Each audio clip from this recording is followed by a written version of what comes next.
Le parc aquatique Calypso à Limoges, dans l'Est ontarien, a accueilli plus de 400 000 visiteurs en 2010, soit 25 % de plus qu'estimé.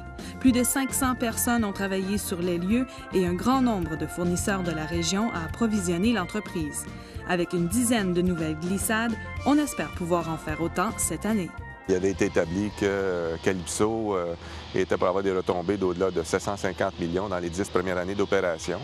Là, on a lancé l'entreprise l'an passé avec le parc aquatique en tant que tel. Dès 2012, l'an prochain, on va avoir un camping, donc ça va attirer encore plus de gens, allonger plutôt la durée du séjour de notre clientèle à partir de l'été prochain.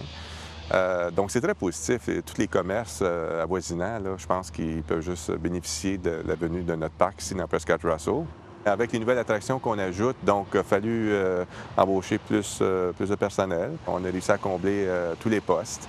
Donc, ces gens-là vont être formés, prêts à attaquer la nouvelle saison là, dès le 1er juin prochain. Pendant la saison estivale 2010, un plus grand nombre de touristes a circulé un peu partout dans la région de Prescott Russell, surtout à la recherche d'hébergement et d'activités. On l'a senti dans toute la région, on l'a senti dans nos centres d'information touristique. On parle d'une augmentation l'an passé de 34 d'achalandage. On parle aussi de plus de notoriété pour la région, même si l'entreprise elle-même ne s'identifie pas comme étant de Prescott Russell.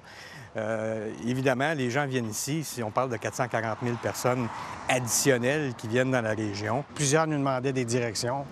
Nous, on nous demandait en retour d'où tu viens, de quelle place tu viens. On a vu de Nouveau-Brunswick, Lac-Saint-Jean, tout partout. Montréal, Toronto. Bien du monde qui rentrait ici, ils voulaient stationner en quelque part, ils voulaient aller camper. Le centre touristique de Limoges est ouvert l'an passé, qui est opéré justement par l'Association des opérateurs touristiques de Prescott et Russell. Ils ont eu 7 ou 8 000 personnes. Le plus grand défi en ce qui concerne le tourisme dans la région de Prescott Russell reste le manque d'hébergement. On a fait faire un plan de développement économique et touristique. Puis il y a un plan d'action d'environ, je pense, 67 actions qui va être mis en marche. Évidemment, des choses qui ont été identifiées, c'est l'hébergement, un manque d'hébergement. Même si on compte plus de 425 chambres dans la région, c'est déjà pas assez. Les gens recherchent des choses, d'autres choses. Les campings, l'année passée, par exemple, le camping Paradis à Bourgette avait l'idée de fermer pour l'été pour rénover puis restaurer toute Finalement, ils n'ont pas pu le faire parce que ça a été plein tout l'été. Les commerçants du village sont également très heureux de cet achalandage. Le dépanneur du village a effectué d'importantes rénovations pour l'arrivée du parc Calypso. Le fait qu'on faisait peut-être déjà 400 transactions d'une journée comme un lundi, ça l'a doublé à 800, 900 transactions par la caisse. On a vu aussitôt que le parc a ouvert l'impact que ça faisait.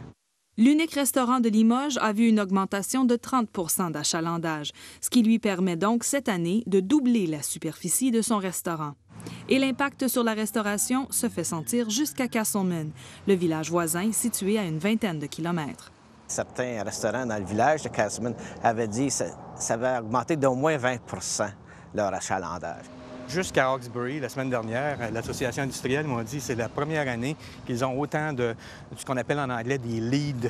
Nous aussi, on reçoit au Comté-Unis, au Bureau de développement économique, on reçoit beaucoup de demandes d'entreprises qui veulent s'établir puis qui sont intéressées à voir ce qui se passe. Les commerces qu'il y a, il en a passé, comme un magasin alimentaire. On parle également d'un projet commercial de 80 millions de dollars aux abords du chemin Calypso.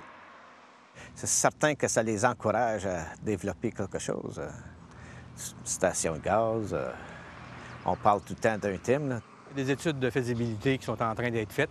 Il y a le trafic, c'est sûr, il y a au moins 30 000 véhicules qui passent tous les jours. Au cours de l'hiver, on a même fait l'installation d'un nouveau feu de circulation à la sortie de l'autoroute 417 suite à un refoulement des visiteurs de Calypso sur l'autoroute.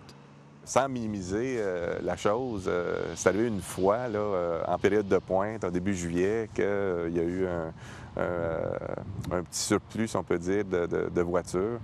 Ça a été réglé dès cette journée-là avec l'aide des policiers provinciaux de l'Ontario. Et on a fait appel à leur service là, pour compléter l'été. Et l'effet Calypso se fait sentir jusqu'à Ottawa. Dans les hôtels, on offre des forfaits qui incluent une entrée au parc Calypso. Mais les partenariats avec Tourisme Ottawa sont parfois difficiles.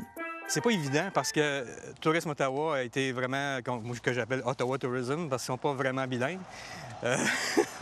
Ils sont plus centrés vers le centre-ville parce que les gens qui leur donnent des fonds, c'est les hôtels. Donc, tout se traduit en nuitées. Ils ont un petit peu délaissé le côté rural. D'ailleurs, la section rurale de Ottawa Tourism a formé sa propre association qui s'appelle Ottawa's Countryside. Donc, on travaille avec eux. On travaille avec Ottawa Tourism. C'est une grosse organisation. Nous autres, on vient à bout de chipper un petit peu à la fois. On présente donc de plus en plus la région de Prescott-Russell pour accueillir des événements de grande envergure. On espère du beau soleil, de la belle météo. Par contre, on est un parc aquatique, donc quelques gouttelettes de pluie, ça fait pas de tort.